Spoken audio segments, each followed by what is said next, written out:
Good morning, students. Today we are going to explore the fascinating life of Oscar Wilde, one of literature's most colorful and brilliant figures. His wit, his genius, and unfortunately, of course, his tragic fall. Actually, what happened was he was convicted in homosexuality at that time, and it was a crime in Victorian England, and so he was jailed during this period and lost everything. So his wit, genius, and controversy made him one of the most compelling writers in English literature. His works like The Picture of Dorian Gray and The Importance of Being Earnest continue to captivate the readers and audience today. So in this video, we are going to discuss everything about the writer in detail for UGC-NET examination. But yes, of course, if you are one of those students who want me to help you crack all these competitive exams in literature, then you can check out the courses on Limitless Literature. You can also WhatsApp us on our official WhatsApp number to join our courses. I will be personally guiding you on everyday basis to crack all these examinations. We can stay in touch on call, Zoom meeting, and one-on-one sessions. That's going to help you a lot for the upcoming examination. Visit limitlessliterature.com to know more about it. And now, without any further ado, let's begin with this video.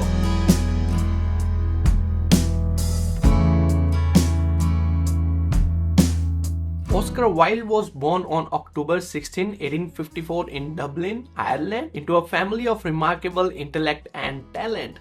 His parents were quite extraordinary people. Okay, so his father was a surgeon, eye and ear surgeon. His father was a doctor, and his mother was a poet. She used to write under the pen name Speranza, prominent Irish nationalist at that time. So from here, Oscar grew up to be an intellectual boy. As his mother was a poet, he also developed the same taste for poetry, for writing, for novels, for drama. Also at his home, all the intellectuals of that period used to gather. His home was a sort of hub for Dublin's cultural elite, where artists, writers, and scholars would regularly meet up. So he was from the family of one of the richest people in Ireland.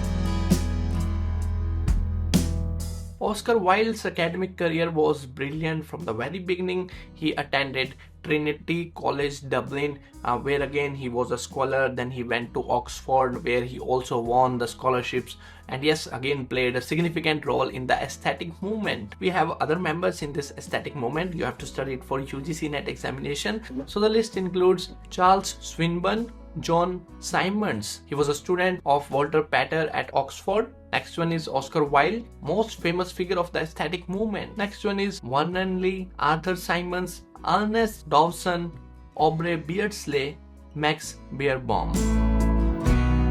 So all these figures had a belief, art for art's sake. So it was a slogan for aesthetic movement, art for art's sake. So actually they were in opposition to Victorian moral conventions.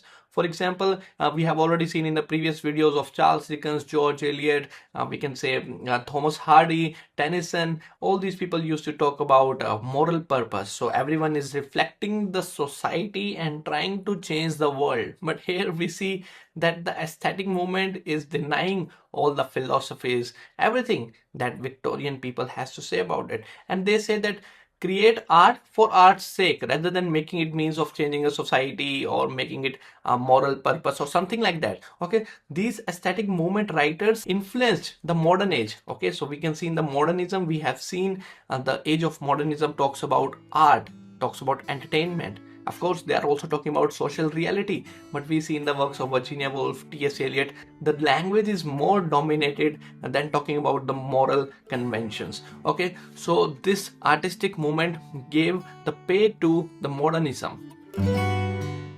So the movement was from 1860s to 1890s and was ended with Oscar Wilde's trials in 1895. So let's talk about our discussion on Oscar Wilde. So at Oxford, he played a significant role in this movement. He was a great personality, very charming one. He used to had a long hair, decorated his rooms with peacock feathers and lilies. Also, his teacher was John Ruskin, the famous writer, yes, who had influenced Oscar Wilde's philosophy of how an art should be. Another influence on him was of Walter Pater's book Studies in the History of the Renaissance. It has been asked many times in the UGC-NET examination. So Oscar Wilde always had this book wherever he used to go. He kept this book with himself. So that one book has become one of the books that influenced Oscar Wilde's writing.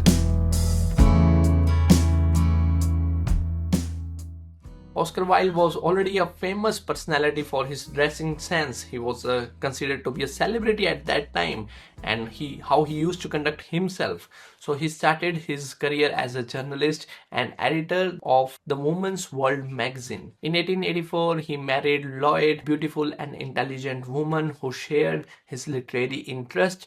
They had two sons, in fact. Okay, so it was after 6 years in 1890s we see the most productive and successful years of Oscar Wilde. In 1890, he published The Picture of Dorian Gray. The novel is now considered a classic in Gothic fiction, and then Wilde started writing dramas and comedies. For example, Lady Windermere's Fan, 1892, A Woman of No Importance, 1893, An Ideal Husband, 1895, The Importance of Being Earnest, 1895. These plays were successful and made Oscar Wilde one of the greatest personality of his era. The Importance of Being Earnest is considered his masterpiece, perfectly showing his genius for language and social satire.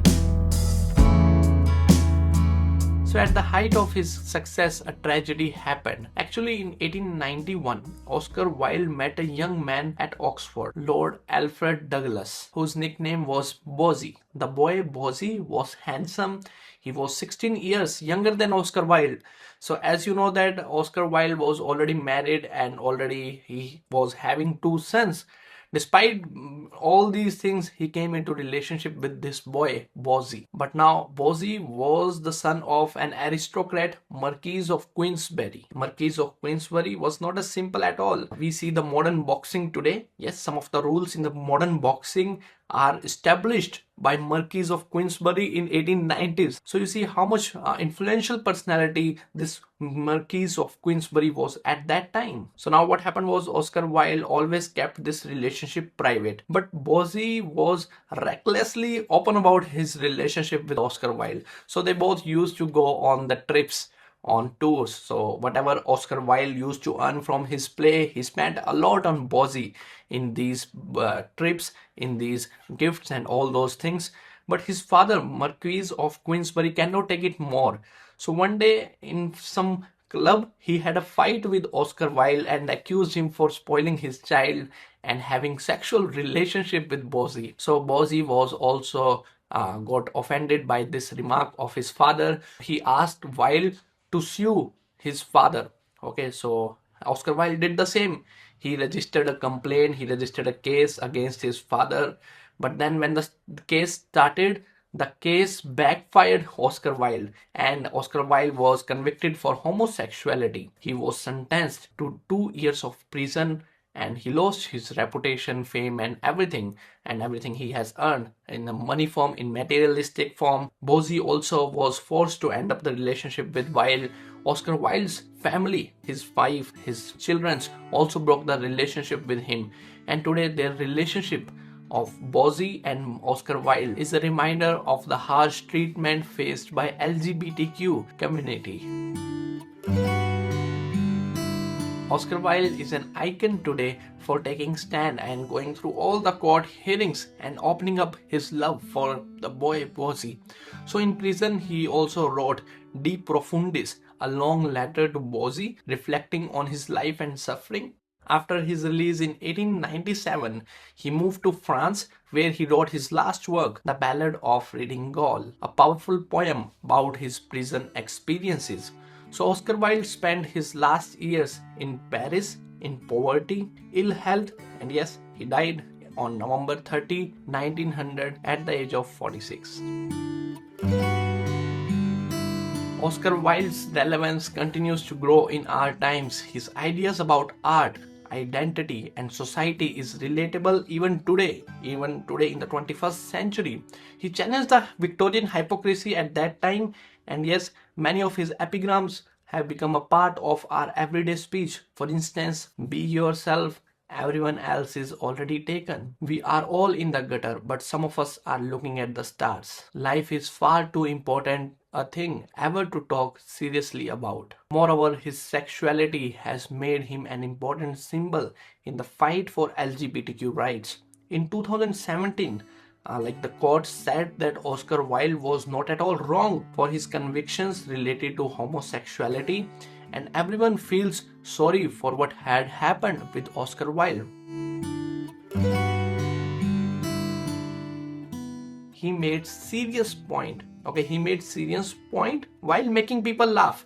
Entertainment plus education was the main motto of his works. He showed that how art could be both meaningful, delightful, serious, witty, and as he himself said, there is only one thing in life worse than being talked about, and that is not being talked about. And well, over a century after his death, we are still talking about Oscar Wilde, and then there is no cue that his influence on language, literature, and theater will fade anytime soon. So he is important writer for UGC-NET examination to study the most probably importance of being earnest, the picture of Dorian Gray. All these works have been repeated again and again in the examination.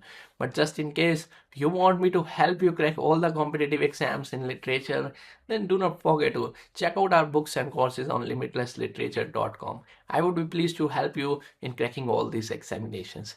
So for now, that's it for this video. I will see you soon in the next video. Thank you so much.